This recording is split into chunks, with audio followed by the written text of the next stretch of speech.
Welcome back, humor consumers, to the Life Happens, Laugh Anyway podcast. I'm comedian Tracy DeGraff. And I'm Cathrine, co-host and bestie. Welcome to the Pod Lab, Cathrine. Thank you. Yeah, we're back. We just recorded the other day, but here we are doing another episode, so this is exciting. We're trying to get ahead a little bit. And today, friends, we are bringing you episode number 260. Is that right? Mm-hmm. Okay.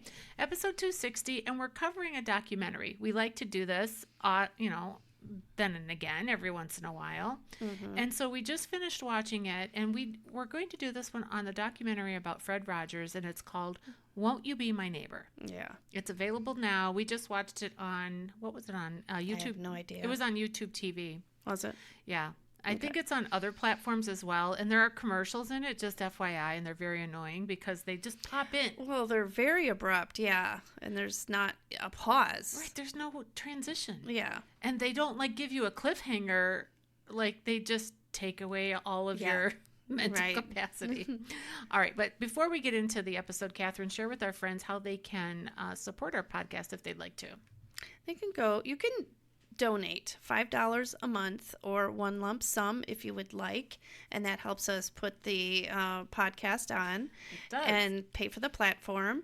And we call them, the ones that are our sponsors, we thank you, we call them humor contributors because they're no longer humor consumers. Well, they're that plus contributors. So anyway, you could go to Life Happens Laugh Anyway podcast.com. Yes. And then that'll take you to Tracy's website. And from there, you can follow the prompts and give generously. Yeah. And we just got an email. I forwarded it to you, from one of our contributors. I forwarded it yesterday. Oh, I've checked all my email. That's weird. I'm trying to find the email now. I should have done this beforehand. I've been really trying to keep up on my email. It's from our friend Courtney, who is a mom I believe now Courtney has 6.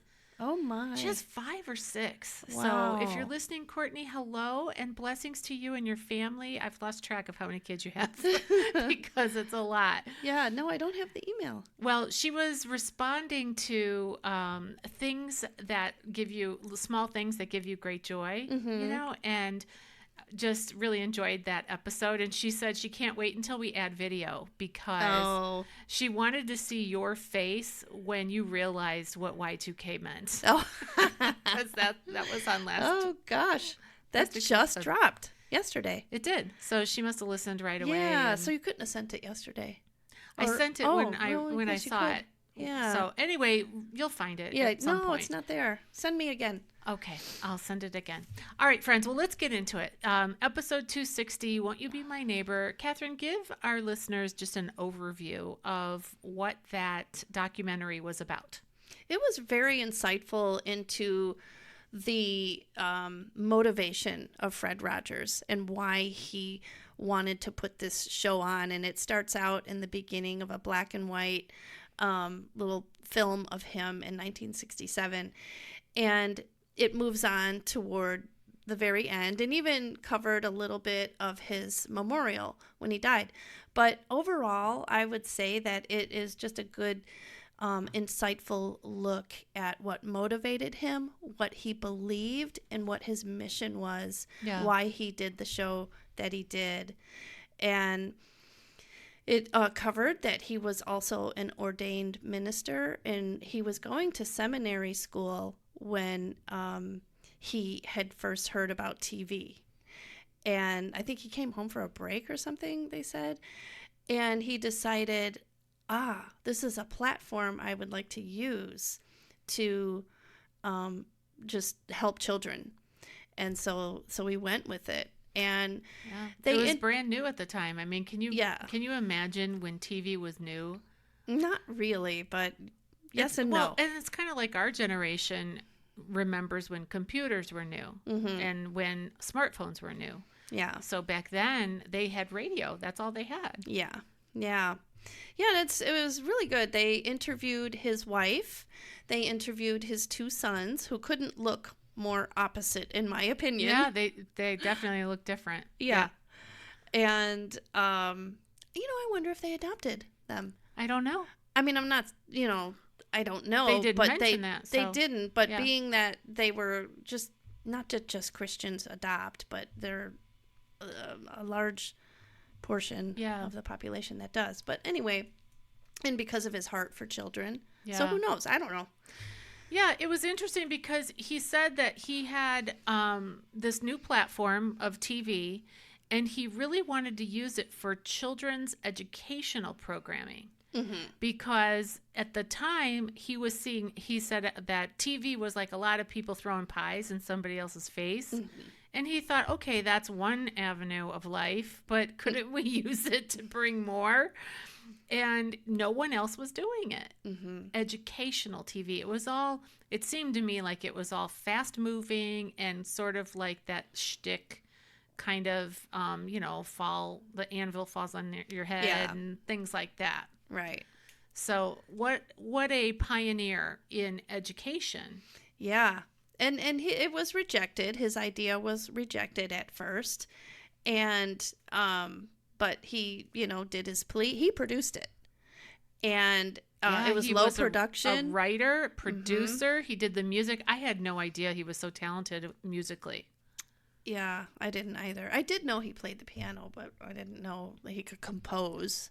And that sort of thing. Amazing. And then I thought it was interesting how the puppets came into the program. This was back in the day when they used actual film. And he said when the film would break, I don't know, did they get like discounted film or used film or something? Yeah, it was such a low budget that when you get free film, because they had such a low budget, it was brittle. Yeah. And it would break. And that's when they would just have to fill the space with the live audience, and so the puppet would come out of the hole and he made it come through, and then so it wasn't part of the plan.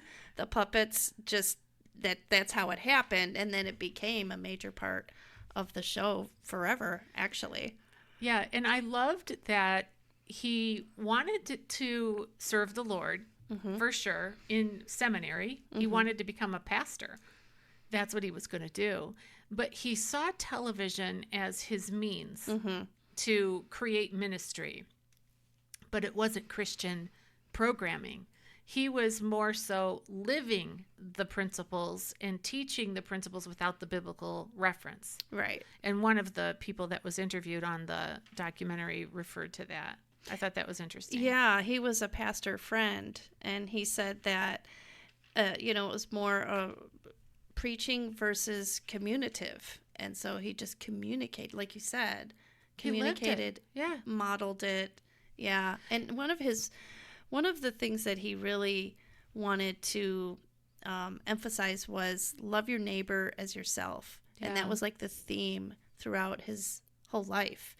And, he was interviewed a lot, and people really wanted to know, was he really like this in off real screen? Life? Yeah. And everybody, his family, all the people that knew him well said yes.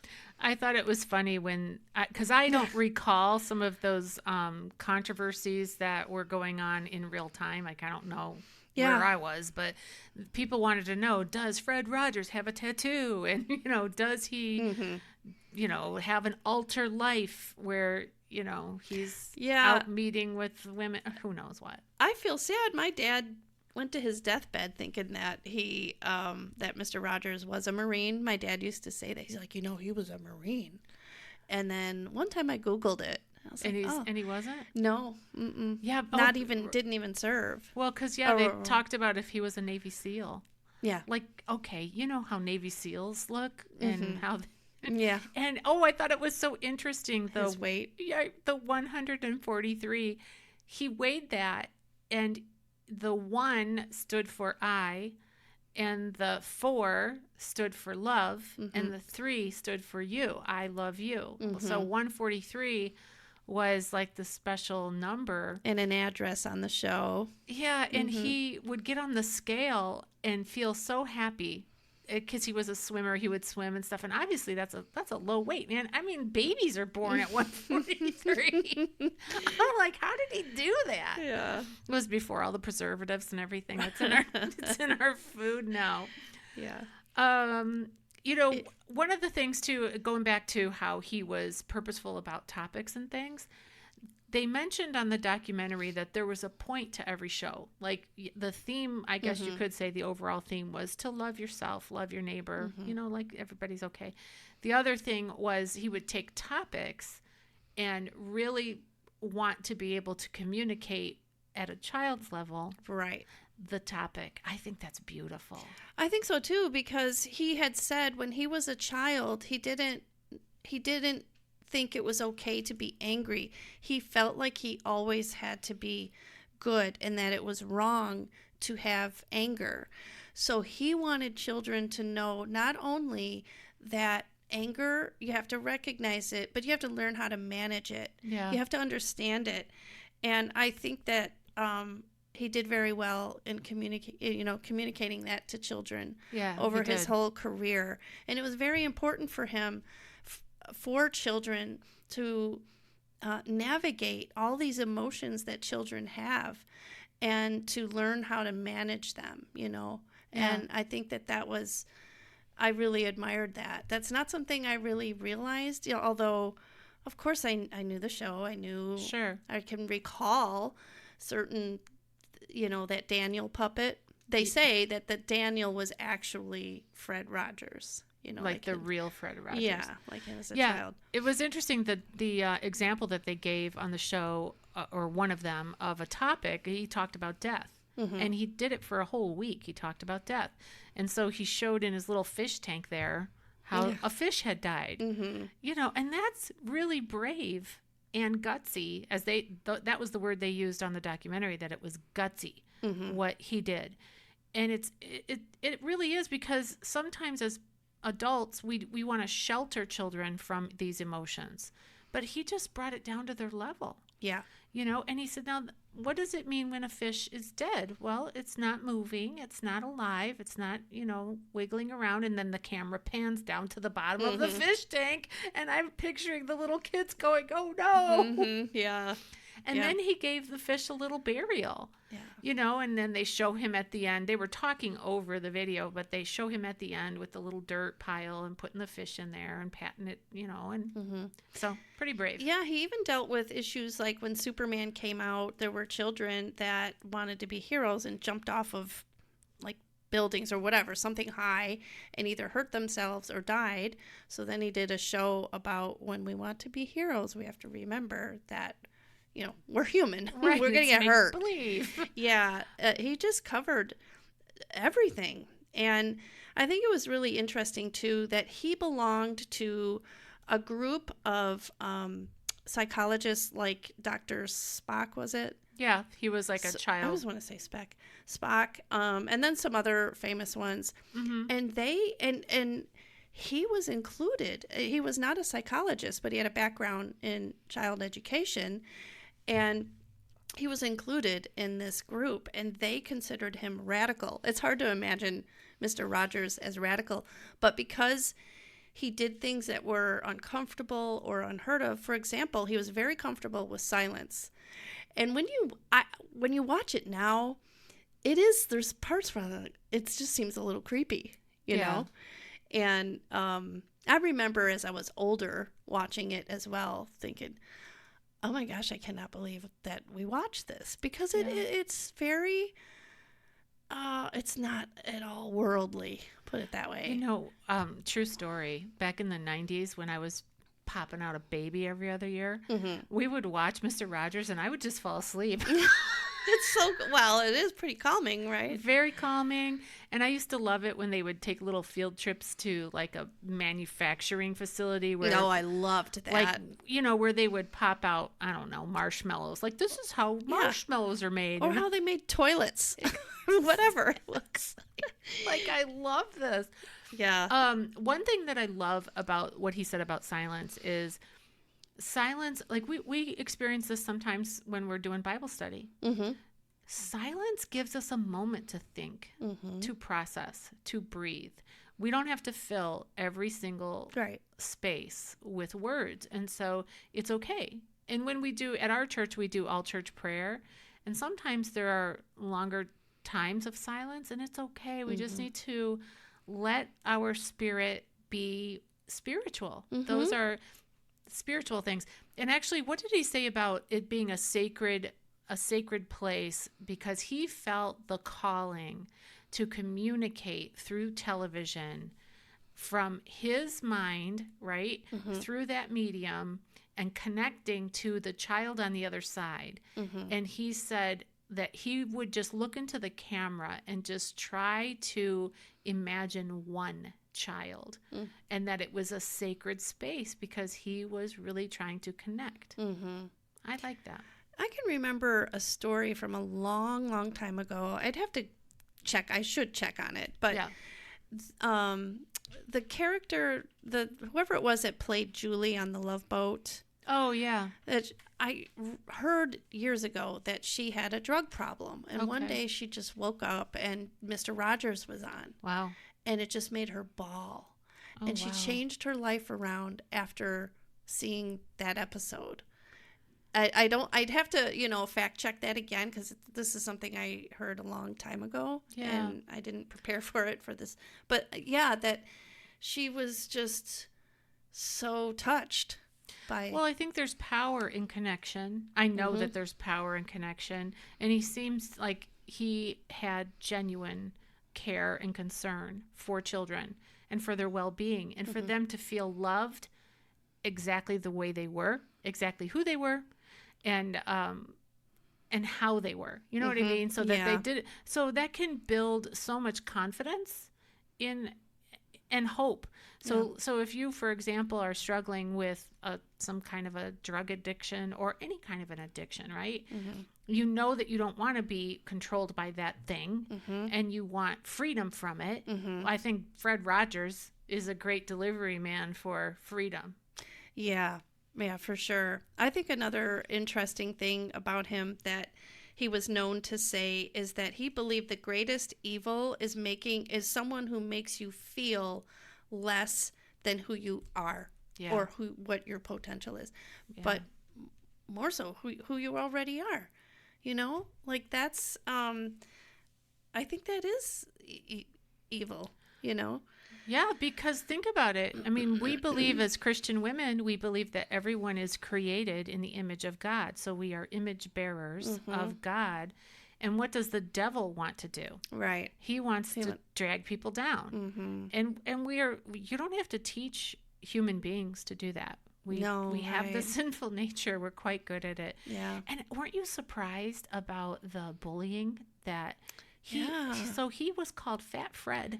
Right. This right. 143-pound Fred. Yeah. In the interview, whoever they were interviewing said, I wondered if he was going to go back sinking to Fat Freddy. And I'm like, Fat Freddy? Right. What's that about? And then they showed pictures of him as a boy. Yeah. It looked to me like before he hit puberty. Yeah. That he just had some baby fat. Yeah. That's all it I think looked it's like. cute. Yeah.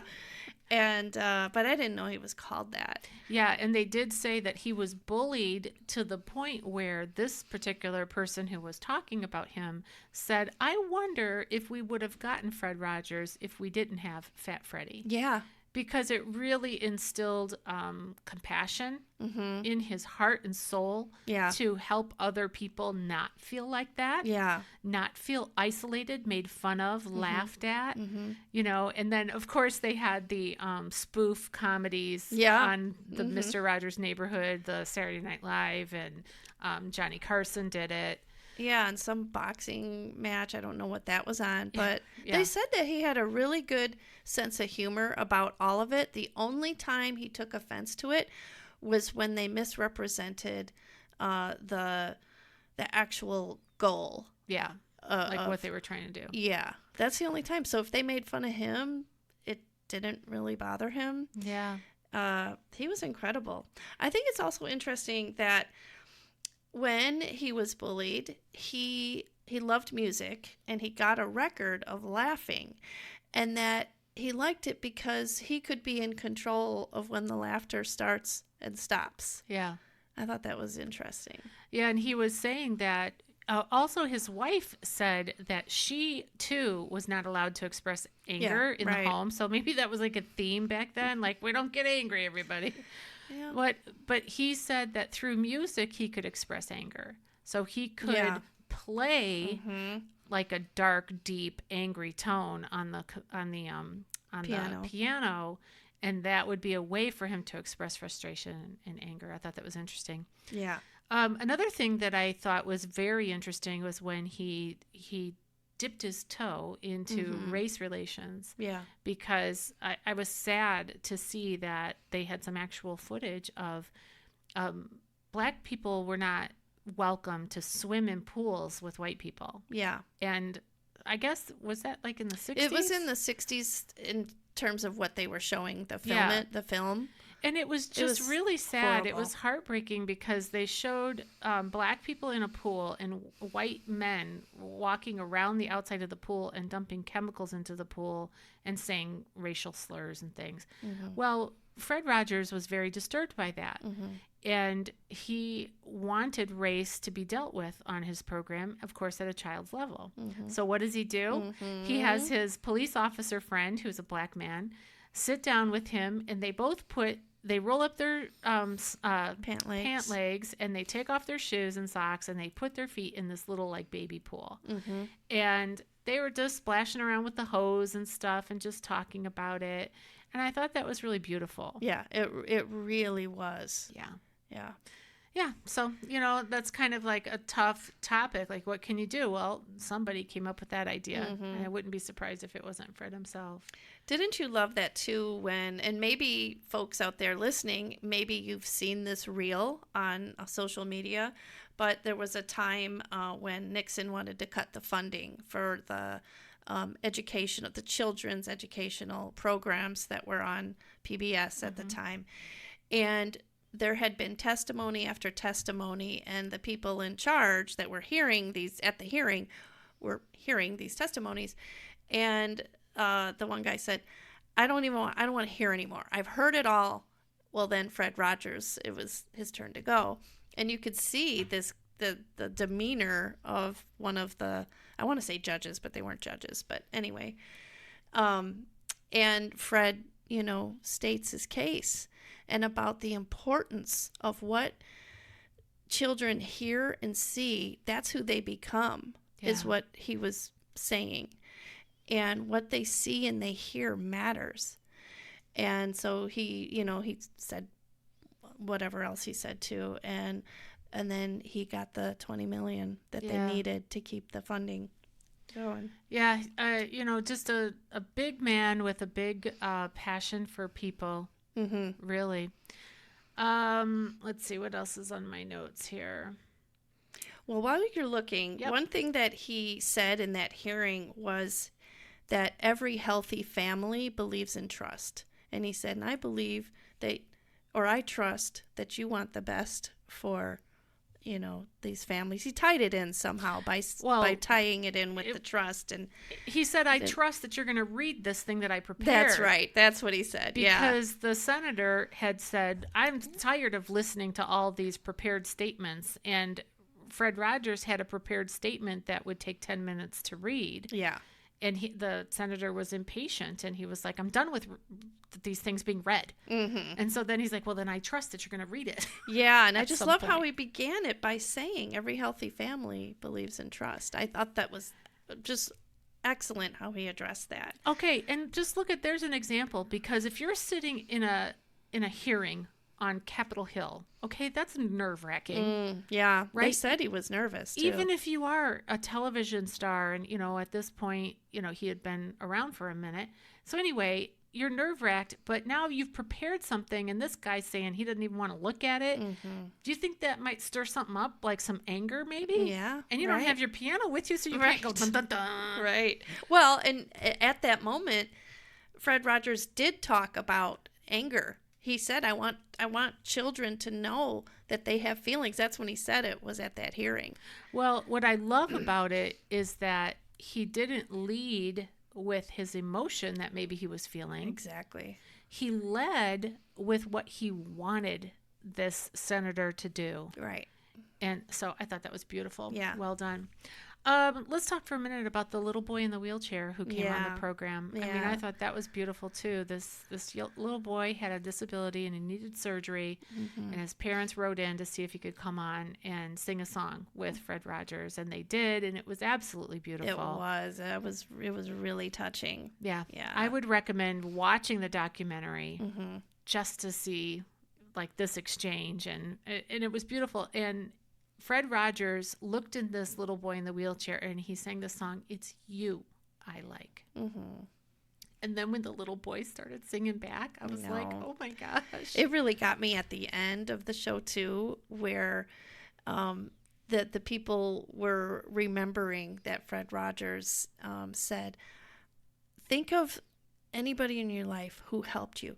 Somebody first smiled your first smile, or made you smile. Somebody talked you into talking, and he said, think of someone who's done that for you. And that really got me. And you could tell that the people that were reflecting on that, they were emotional too.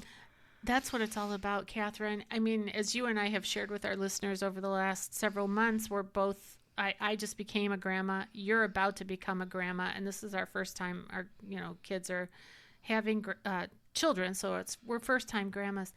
Life is so short, and we realize that the older we get, the closer that we get to the end of this life, the more we realize that how short it is and how fast it goes. And to invest in our children, our grandchildren, in helping people is the best thing that we can do. At the end of our life, do we want to look back and see stuff, or do we want to see people? Yeah. That's my take on that. Yeah.